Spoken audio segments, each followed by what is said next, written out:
In today's tech tip, I'll be showing you how to turn off the Google Assistant on your Pixel 8 or Pixel 8 Pro. So if you want to turn off the Hey Google for Google Assistant,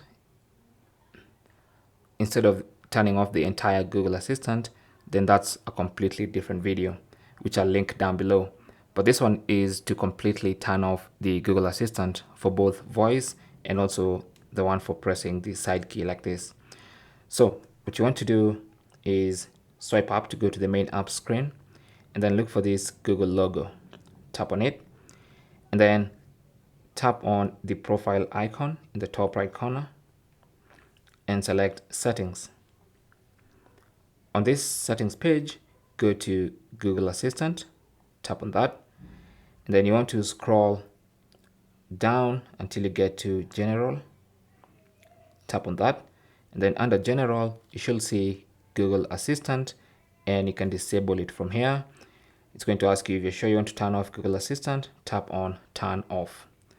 And now Google Assistant has been turned off. Okay, so you can see when you press this, it says Google Assistant is turned off. Thanks for watching. Comments and questions down below, and good luck.